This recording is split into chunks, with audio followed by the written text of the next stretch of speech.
सब जानते हैं कि समूचा विश्व राघवेंद्र सरकार की भगवान राम की पूजा करता है। जगत वंदित हैं वो, लोक वंदित हैं, इसमें कदाचित कोई संदेह नहीं है। घर घर में राम है। हाँ, चंदन है इस देश की मिट्टी, बच्चा बच्चा राम है। हाँ, चंदन है इस देश की मिट्टी, तपोभूमि हर ग्राम है। हर बिटिया हर बाला देवी के स्वरूप और बच्चा बच्चा राम है। हम सब जानते हैं कि राम लोक वंदित है, जगत वंदित है। हम सब समझते हैं कृष्ण लोक वंदित है, जगत वंदित है, विश्व वंदित है। कृष्णोपासना कौन नहीं करता? भगवान बालकृष्ण की उपासना और पूजा कौन नहीं करता? किसी न किसी रूप में हम कभी न कभी राधे राधे बोलते ही हैं।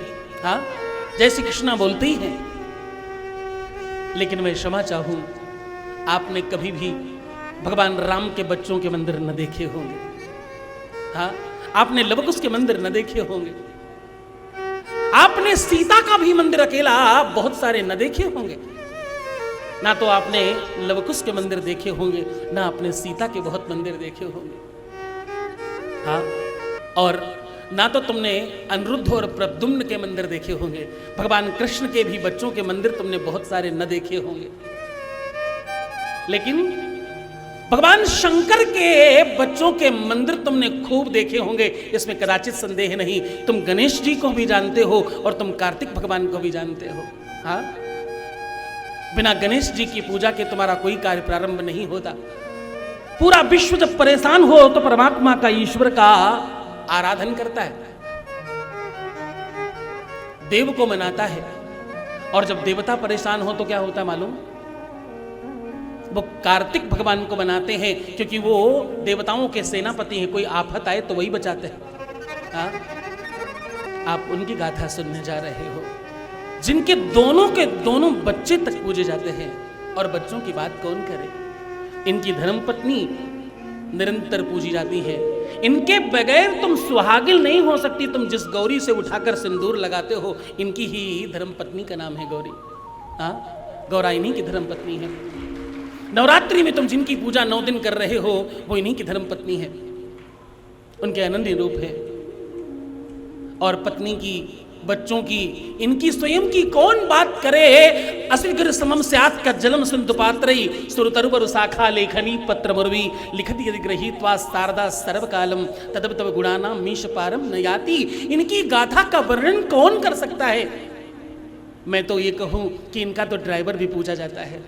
हाँ, क्या? इनका तो ड्राइवर भी पूजा जाता है। बिना नंदी के कोई शिव मंदिर बन नहीं सकता। बिना नंदी के पूजा के आपकी शिव पूजा संपन्न नहीं हो पाती।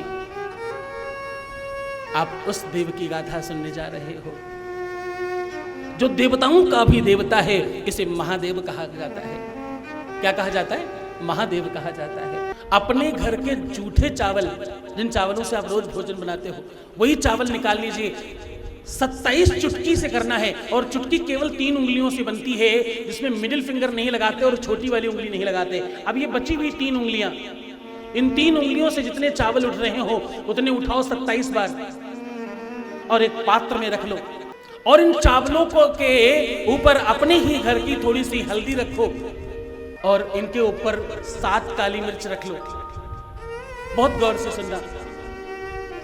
और थोड़ा सा कपूर रखकर अपने ही घर से ये सब रखकर जाओ और भगवान शंकर के द्वार पर पहुंचकर जला दो। पहले दहलीज पर आरती करो और फिर अंदर पहुंच के भगवान शिव की आरती करो। भले ही कर्पूर गौरम करुणावतारम संसार सारम भुजगेंद्रहारम सदा वसंतम भवम भवानी सहितम नमामि ही आप कह रहे हो, लेकिन जो भी आपको मंत्र आता है वो बोलकर, कुछ नहीं आता ओम नमः शिवाय बोलकर आरती कर देना। में आ रही बाधाएं समाप्त हो जाएंगी और उनके जीवन में खूब उन्नति होगी।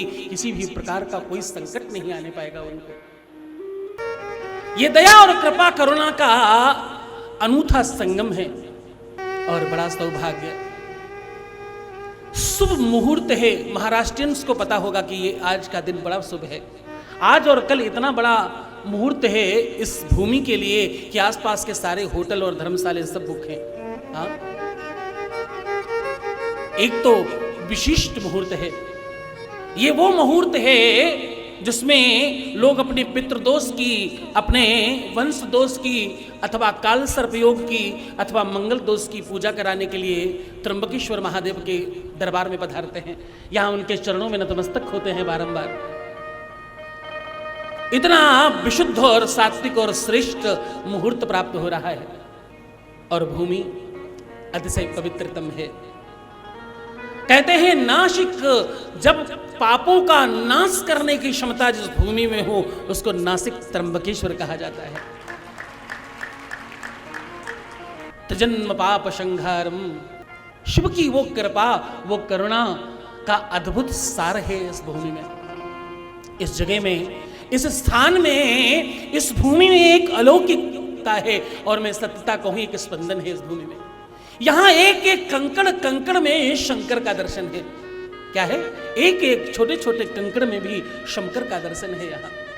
यहाँ भगवान शिव का दर्शन करने के लिए आपको केवल मंदिर जाने की जरूरत नहीं, किसी भी कंकड़ को उठाकर पूछना वो शंकर है, उसे प्रणाम करना, उसे माथे से लगाना। यहाँ की भूमि की रज चंदन से कुछ कम नहीं है। यहाँ की भूमि का वो हर कण रज है परमात्मा की।